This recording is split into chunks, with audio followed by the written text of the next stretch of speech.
Thank you for all your hard work. Better luck next time, okay? Right, President? I'm the President? What exactly are you confused about?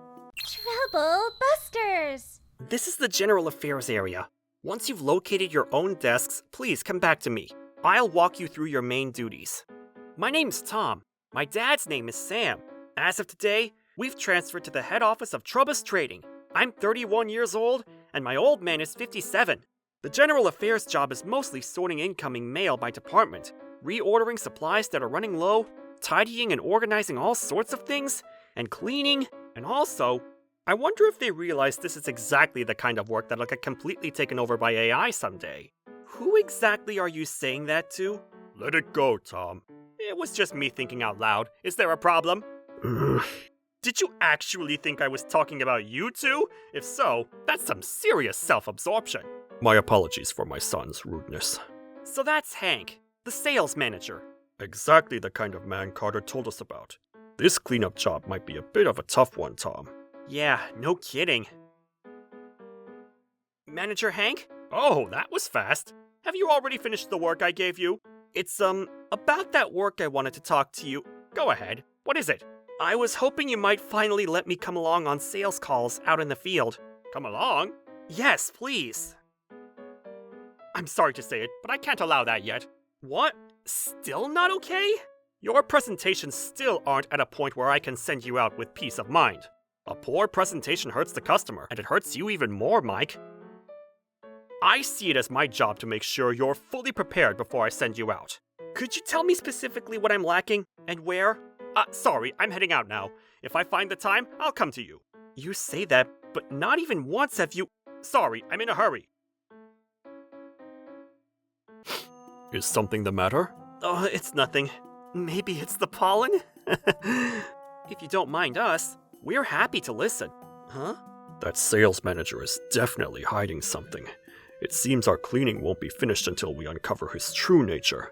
If it's filth, it must be disinfected. I will absolutely not let this slide. Trouble Busters!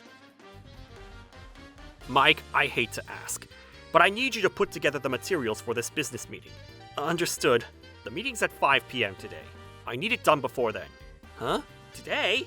Yes, that's right. You're the only one I can ask for this. I'm asking you precisely because I can trust you. Okay, and working closely with me is how you learn the ropes, isn't it? I suppose so. Turn him down, turn him down. Tom, Sam, what are you two doing here? Barging in without so much as a word. How rude! How could I possibly stay out of this? What's with you, huh? This whole time? This has nothing to do with you General Affairs people. We all work for the same company. What's the problem? Kindly refrain from meddling across department lines. This is overstepping your authority. I see. So, if you understand... so this is where you were. Well, President Gary. Tom, Sam, thank you for all your hard work. Huh? Farewell, you happy-go-lucky pair. Truly nothing lasts forever. Better luck next time, okay? Right, President? What? I'm the President? What exactly are you confused about? Huh? What do you mean? As of last month, I handed over the President position. Now I'm just a regular employee, naturally. What? Handed it over? The President? Now a regular employee? Yes, so the current President is the person standing right in front of you. Sam is the current President. What? Well then, I'm neither an outsider nor overstepping my authority now, am I? What's going on? A bad joke? Or is this a dream? Didn't I just say a whole bunch of nasty things? If this is a dream, please wake me up! My first task upon becoming president was to investigate the source of the various problems we've been having lately. And here we are. There was a tip from inside. Something's off about the sales manager. That's absurd! I don't know anything about that. I've got nothing to hide. Nothing at all. Is that so? Then you'll have no trouble answering our questions, will you? Of course! I haven't done anything wrong. I've got nothing to be ashamed of. Have confidence in your own righteousness. It's about Mike. How many years has he been assigned to the sales department? It'll be a year soon. So then, why is he... I know what you want to say. Why won't I let him go out on sales calls? That's the question, right? You've had him do nothing but support work for you this whole time. Why is that? Because I as head of the department, judged that it wasn't the most suitable, most appropriate time yet. And what would that be? I have no intention of letting him practice on real accounts. Huh? What do you mean? The people who go out on sales calls must never be rude to a client.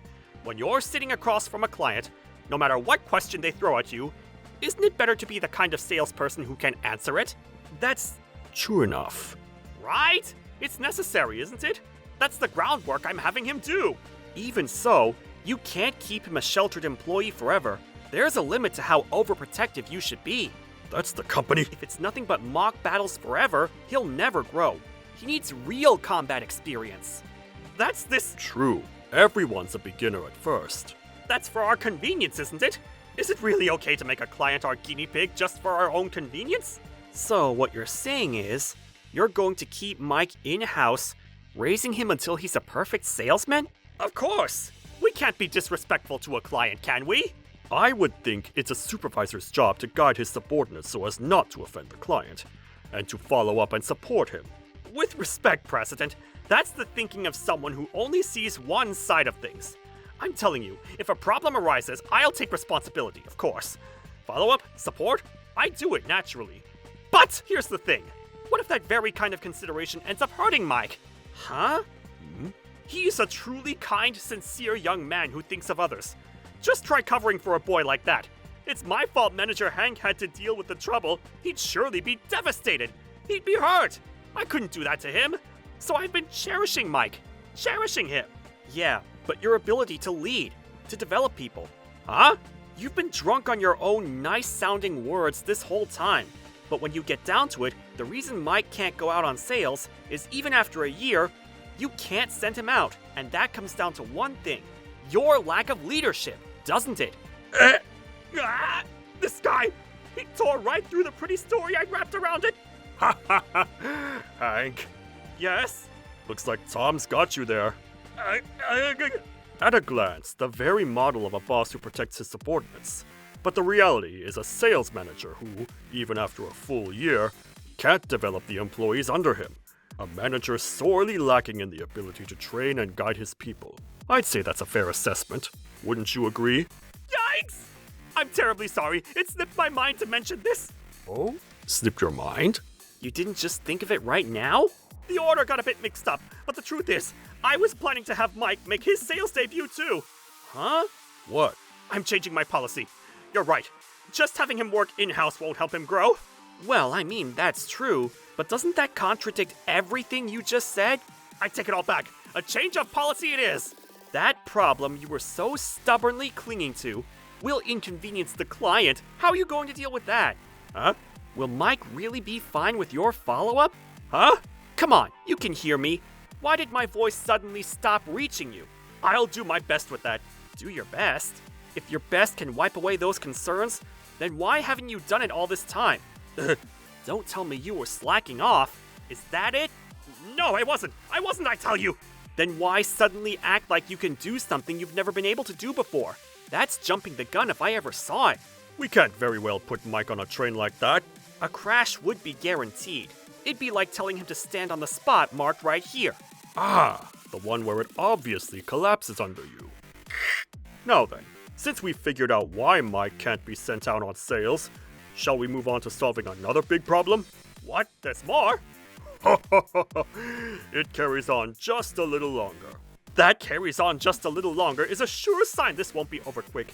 And where did you even pull out that wig and fake beard? Our next topic is Manager Hank's achievements that don't actually exist. Achievements that don't exist? I don't understand. What doesn't exist? What are you talking about? That's what I'm about to explain. So read the room and follow along. The point is, if you actually had the ability to develop and guide people, those achievements might belong to someone else, not you. Manager Hank, please take a look at this. In those documents, your sales figures before you became manager and after you became manager are laid out. Sales up 4-fold, and it's still ongoing. At this rate, if things keep going smoothly, a promotion to department head might even be on the horizon. But so what? These are results I earned through hard work. You've got no grounds to complain. Oh, we've got grounds. Such as? These results of yours, you didn't achieve them all on your own, did you? I achieved them alone! My name is listed on every single deal, isn't it? And in fact, I've closed every one of those deals by myself. Do you actually do the document prep and all the other work a business meeting requires? 1. Gather the materials. 2. Analyze them. 3. Fill in what the deal is missing. 4. Before the meeting starts, this work. You're not doing it, are you? You've been having your subordinates support you on your own cases, haven't you? What choice did I have? Is it company policy to let someone with no assigned cases sit around idle? Nobody said that. I have no intention of crushing the young people who carry this company's future. I'll develop them no matter what. And as part of that, by involving them in my work, I'm teaching them how difficult the craft is. But since that's all you have them do, the fact is, nobody's actually growing, right? That comes down to each person's ability to comprehend. What's in question isn't their comprehension, it's your leadership. Don't switch the subject. Your whole approach is fundamentally wrong to begin with. We mustn't inconvenience the client, so I won't send him out until he's perfect. Does anyone actually grow without hands-on practice? Think back. When you were a new hire, did a senior train you that way? Educate you that way? They didn't, did they? Of course not. The reason's exactly what I said. No growth without practice. You must have made plenty of mistakes when you were starting out too, but when you did, your boss helped you out, right? So why won't you do the same? So what if he fails? You follow up. Isn't that what a boss is for? Don't talk so lightly, like it's someone else's problem. That's all pretty talk. In the end, if a subordinate messes up, I'm the one made to take the fall. Yeah, and that exact way of thinking is a huge part of why you lack the ability to develop people. Sure, with your method, you'll never be made to answer for a subordinate's mistake, but you will be made to answer for failing to develop them. Results are everything, aren't they? Since I was put in charge of the sales department, have the department's numbers gone down? They haven't, have they? If anything, they've gone up, right? Grilling someone who's producing results, don't you think that's a loss for the company? A true loss is when someone who should be working isn't working. That's exactly what's happening right now. And someone else is picking up the slack for it. What's wrong with that? Plenty's wrong with it. When we say someone who should be working isn't working, it means a person who ought to count as a genuine asset isn't being utilized. They're being left idle. That's what it means. I involve them in my work so they don't end up that way. And that's exactly what's wrong. Your job isn't to keep your subordinates from getting bored, it's to support your subordinates so they can stand on their own.